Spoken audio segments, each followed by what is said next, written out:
mesa queda disponible para atenderlas en confesión. Ahí atrás pueden hacer la filita y las voy atendiendo después de la misa. Vean también en el cuadro de avisos, en la cartera de avisos que está en el hall de entrada, está avisado el ciclo abierto de conferencias que va a comenzar el viernes que viene, el viernes próximo, en el priorato, en la Casa de los Padres. Son conferencias abiertas para todas las personas, para los jóvenes, para los adultos, para los ancianos, hombres y mujeres. Todos pueden participar de este ciclo de conferencias. Comenzamos este viernes, pero va a suceder todos los primeros y los terceros viernes de cada mes. Tienen los datos en particular en la hojita. En esta primera conferencia, vean la importancia del tema que se va a tratar, es la donación de los órganos, un tema tan actual, tan controvertido y que por lo menos necesitamos saber cosas básicas. Entonces, recomiendo mucho el esfuerzo para poder participar de estas conferencias que se van a dar en el priorato primeros y terceros viernes de cada mes. Y por último, también como estaba anunciado en el boletín, hoy, como es costumbre, es el domingo de Buen Pastor, segundo domingo después de Pascua, en el cual realizamos una segunda colecta al final de la misa en favor del seminario de la Regia en Argentina.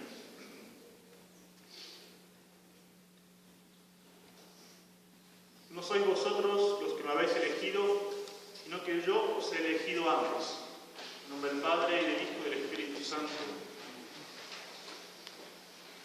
Queridísimos fieles, hoy, como dijimos recién, es el domingo que en la tradición dedicamos especialmente a hablar sobre las vocaciones sacerdotales y religiosas. Y en particular conviene que recordemos algunas de las nociones más elementales, más básicas, más primeras de lo que son en particular las vocaciones sacerdotales, ¿sí? Por extensión las otras vocaciones religiosas. Son cosas que son comunísimas, pero que hoy parecen realmente casi olvidadas, casi desconocidas, parecen grandes novedades como que no se han predicado nunca, pero sin embargo son verdades que la Iglesia siempre las ha predicado en toda su historia. No sois vosotros los que me habéis elegido, sino que yo os he elegido antes. Primera verdad que tenemos que recordar es que no somos los hombres que vamos a buscar a Dios en primer lugar, sino que es Dios que viene a nosotros. Dios, antes que se lo pidamos inclusive, nos da muchísimas gracias. ¿Cuántas gracias tenemos que ni siquiera las hemos pedido? Dios ha venido a nuestro encuentro antes de pedirlas. Yo os he elegido antes. Eso es lo que nuestro Señor dice. Y esta elección de Dios, venir Dios a nuestro encuentro con sus gracias, nos lleva a una segunda verdad, y que es que Dios da sus gracias, sus favores, sus dones, de modo especial y de modo particular a cada hombre, a cada alma, a cada bautizado. No hay en la iglesia dos gracias iguales. Sí, claro, todos estamos bautizados, pero cada uno tiene la gracia especial que Dios le quiere conceder, y esa es el plan de Dios para cada uno. Si esto es verdad, entonces para todos los bautizados, que Dios viene a nuestro encuentro y cada uno tiene una gracia especial, ¿cuánto más lo será entonces para aquellas almas que Dios elige entre los mismos elegidos, entre los mismos escogidos? Dios, es la voluntad de Dios, elegir ciertas almas, ciertas personas, de las cuales espera una gloria especial, espera una glorificación especial, y para eso les va a dar gracias especiales. Hay entonces en la Iglesia una gran desigualdad, una gran diferencia entre las gracias que Dios da a unos y a otros. Así como en el cielo uno ve las estrellas y cada estrella tiene una claridad distinta, algunas son más brillantes, el sol, la más brillante, por lo menos la que tenemos más cerca, que vemos más brillante, y cada una son distintas de las otras. Así, las gracias son distintas, cada estrella difiere de claridad en claridad. Así como, por ejemplo, en el cuerpo tenemos diferentes miembros, unos más nobles que los otros. La mano es más noble que el pie y el ojo es más noble que la mano. Y sin embargo, ni la mano ni el pie tienen nada que decir en contra del ojo, que es más noble, sino que todo coopera al bien del cuerpo. Así en la Iglesia hay diferencias, hay desigualdades, y todo coopera a la gloria de Dios y al bien común.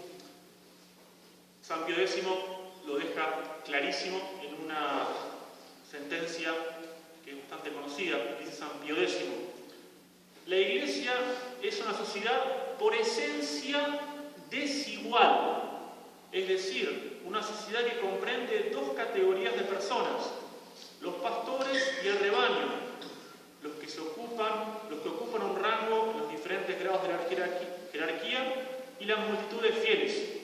Y estas categorías son tan diferentes entre ellas que solo en el cuerpo pastoral residen el derecho y la autoridad necesarias para promover o dirigir a todos los miembros hacia el fin de la sociedad. En cuanto a la multitud, no tiene otro deber que el de dejarse conducir como rebaño dócil y seguir a sus pastores. Palabra de San Pío X. Dicho esto, a modo de breve introducción, lo vamos a explicar un poquito más ahora, nos situamos en el contexto actual del mundo, de la Iglesia, en este mundo dificilísimo, durísimo que nos toca vivir. Dios lo ha querido así, son las pruebas que Dios nos pone, y entre todas las dificultades del mundo moderno, podemos decir que este es un mundo que se autoproclama el mundo de la igualdad, el mundo en que todos los hombres son iguales. Dice literalmente la Declaración de los Derechos del Hombre del año 1789, la dicha Revolución Francesa.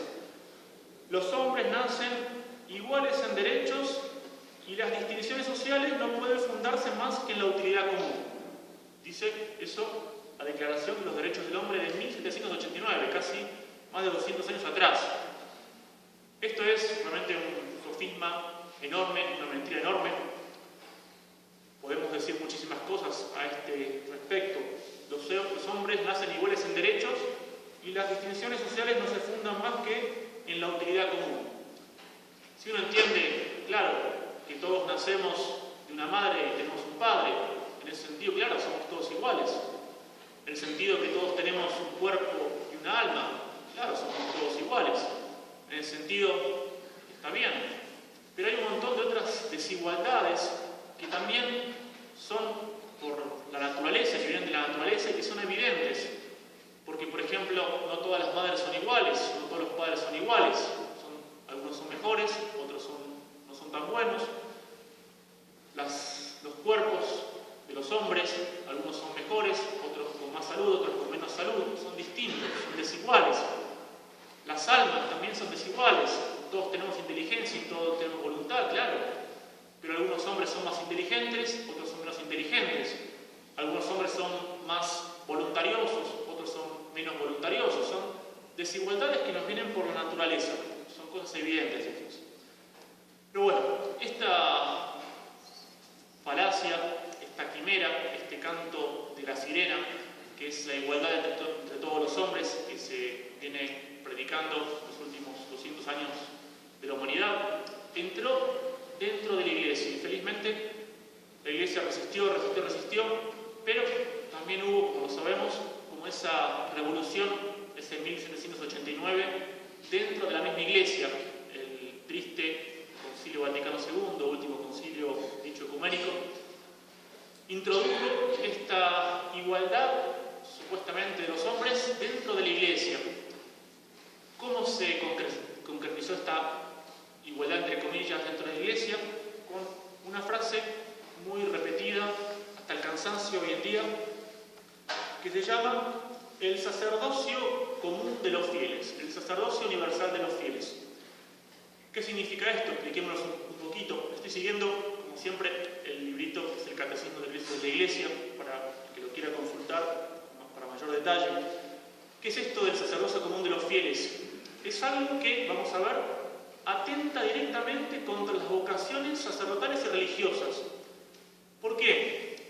Porque dice Vaticano II, todos los bautizados, no importa quién sea, desde el último bautizado hasta el Papa, todos participamos de la función de enseñar, de regir y de santificar como Cristo lo hace a su Iglesia. Todos participamos de esa función sacerdotal de Cristo. Va a decir el Vaticano II en sus constituciones, hay un sacerdocio común de todos los fieles. Y dentro de ese sacerdocio común hay dos categorías, el sacerdocio ministerial, que son los sacerdotes, y otra especie que sería el sacerdocio de los laicos.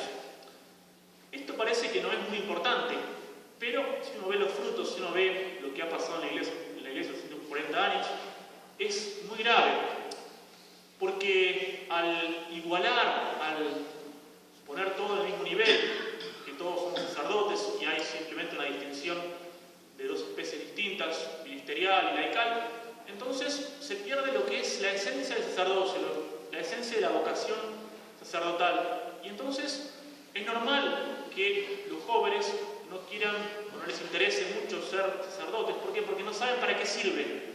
El sacerdote va a ser como un animador, como un entretenedor, va a animar la acción litúrgica, pero nada más. Y eso también lo van a poder hacer los fieles. Es lo que uno ve cuando uno va a las ceremonias, a estos cultos de la misa nueva y demás ceremonias, que los laicos empiezan a hacer funciones que antes eran exclusivas de los sacerdotes. Empiezan a enseñar, empiezan a dar catecismo, empiezan a leer los textos sagrados, empiezan a predicar, empiezan a dar sus enseñanzas a los fieles. Eso no se hacía antes. Los laicos empiezan a hacer también funciones litúrgicas, porque uno ve ahora, por ejemplo, acólitos y acólitas, ve también ministras de la Eucaristía que dan la comunión, que se visitan a los enfermos. Todavía no se ha llegado al punto escandaloso de que se pongan laicos a celebrar la misa. Está casi llegando a ese punto. La confesión también. Yo puedo contar el caso que conozco personalmente de un niño que tenía que hacer la comunión, eso ya hace más de 25 años, que la confesión para la primera comunión no la hizo con su párroco, con un sacerdote, sino con la catequista. Entonces, todas esas cosas vienen de formación de lo que es realmente el sacerdocio, y es decir, hay un sacerdocio común. Uno puede preguntarse, pero San Pedro no dice que nosotros somos un sacerdocio real, no lo dice explícitamente. Y es verdad, San Pedro dice, vos sos un sacerdocio real. Pero San Pedro está hablando de un modo metafórico, de un modo figurado, como también él dice, vosotros sois piedras vivas, y no es que seamos piedras. Entonces, es un modo verdadero de hablar, pero impropio, ¿sí? No está buscando una definición propia San Pedro. Hay dos modos, entonces, de participar del sacerdocio de Cristo. Esto sí es la doctrina de la Iglesia. De un modo pasivo y de un modo activo. ¿Cuál es el modo pasivo? El modo de los fieles, el modo de los bautizados. El bautismo nos habilita a recibir todos los sacramentos. No nos podríamos ni confesar, ni podríamos comulgar, ni podríamos recibir ningún sacramento si no estamos bautizados. El bautismo nos incorpora a Cristo y participamos de los beneficios de la redención. Pero una cosa es la participación pasiva propia del bautizado y otra cosa es la participación activa propia del sacerdocio, los que participan del sacerdocio de nuestro Señor para activamente ofrecer el sacrificio de la cruz y los frutos que de él provienen. Vamos entonces a hacernos la pregunta clave. ¿Qué es entonces un sacerdote católico? Y por extensión, claro, una vocación religiosa. Dice el Catecismo de la Crisis de la Iglesia. Un sacerdote católico es el ministro en la tierra del sacerdote eterno, Jesucristo, único mediador entre Dios y los hombres. Mediante la ordenación sacerdotal participa de sus poderes. Solo Él puede celebrar válidamente el sacrificio de la misa, perdonar los pecados, bendecir y consagrar. Por tanto, no es solamente el presidente de una asamblea, posee facultades que el simple fiel no posee. Por eso solo a los apóstoles y no a todos los discípulos dijo Cristo: haced esto en memoria mía. ¿Qué implica entonces esta definición? 3 cosas. Este hombre elegido por Dios es escogido entre los hombres y apartado para ser consagrado a Dios desde la eternidad, no por voluntad popular, no por elección de la mayoría, sino por voluntad de Dios. Dice San Pablo: nadie toma para sí este honor. No podemos nosotros mismos colocarnos como sacerdotes. Nadie toma para sí este honor si no es llamado por Dios. Así Cristo no se exaltó a sí mismo en hacerse sumo sacerdote, sino aquel que le dijo: tú eres mi hijo, hoy te he engendrado. Así como dice también en otro lugar: tú eres sacerdote para siempre según el orden de Melquisedec. Cristo, nuestro Señor, es sacerdote por el llamado del Padre, no porque él mismo se haya constituido en sacerdote. Primera verdad, le vino de Dios a nuestro Señor el hecho de ser el mediador entre Dios, entre su Padre y los hombres. Segunda verdad de esta definición que hemos leído: el sacerdote es establecido a favor de los hombres y por tanto encargado de una función pública, la relación de los fieles con Dios, en particular el poder de la confesión para perdonar los pecados. El poder de perdonar los pecados le fue concedido a Cristo, a los apóstoles y a sus sucesores tras su resurrección. Jesús les dijo otra vez: la paz con vosotros, como el Padre me envió, también yo os envío. Dicho esto, sopló y les dijo: recibid el Espíritu Santo. A quienes perdonáis los pecados, les serán perdonados; a quienes se los retengáis, les serán retenidos, les quedarán retenidos.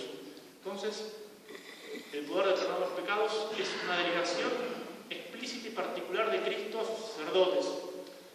Y tercero, y más importante, el sacerdote es constituido como sacrificador, para decir la misa. El sacerdote es propiamente el hombre del sacrificio, el hombre del altar. Le dice el obispo al sacerdote que se está ordenando: recibe el poder de ofrecer a Dios el sacrificio y de celebrar la misa tanto por los vivos como por los difuntos. Entonces, poder central del sacerdote, el poder de celebrar la misa. Entonces, queridos fieles, las vocaciones sacerdotales en particular, que nos vienen de Dios, nos dan a nosotros como iglesia, a la iglesia de Cristo, nos dan la posibilidad de ofrecerle a Dios el culto debido. De otro modo, no se lo podríamos ofrecer. Si no hay sacerdotes, no se le puede dar a Dios ese culto perfecto, que es el sacrificio de la cruz. Y tampoco se nos pueden aplicar los frutos de esa cruz, de esa redención. Los sacramentos, que son los modos, los canales que nos aplican las gracias de la redención, vienen por las manos de los sacerdotes. Entonces, ¿qué decir hoy en este día de las vocaciones? Claro, tenemos que rezar por las vocaciones, pero Dios no va a elegir esas almas porque nosotros recemos, porque se lo pidamos. Dios ya las eligió. Dios las eligió desde toda la eternidad. ¿Qué tenemos que hacer nosotros cuando rezamos, cuando pedimos? Pedir la fidelidad de esas almas que Dios ya eligió, que la vocación, que es un llamado, que pueda ser aceptado. Dios puede haber elegido, Dios puede haber llamado, puede estar llamando, pero puede ser que las almas no acepten, puede ser que las almas sean sordas a ese llamado. No pensemos que porque Dios elige a alguien, necesariamente esa persona va a aceptar. Hoy sabemos el mundo es terrible, el mundo es fortísimo en sus tentaciones, en sus pruebas. Entonces hay peligros para vocaciones constantes. Si nosotros no favorecemos y no ayudamos con nuestras ayudas materiales y espirituales a esas elecciones que Dios hizo, entonces, claro, vamos a tener pocas vocaciones. Si queremos contribuir a paliar y a solucionar la crisis de la Iglesia, tenemos que hacer entonces lo que hizo Monseñor Lefebvre: luchar para preservar el sacerdocio católico. No podríamos hacer mejor servicio a la Iglesia que pedir mucho y Intentar, de todos modos, favorecer las vocaciones. Imaginémonos si hoy, en nuestra fraternidad, en vez de ser 650 padres como hoy, fuésemos 1000 o 2000. ¿Cuánto mayor bien podríamos hacer? ¿Cuánta mayor cantidad de almas podríamos acercar a Dios y llevar al cielo?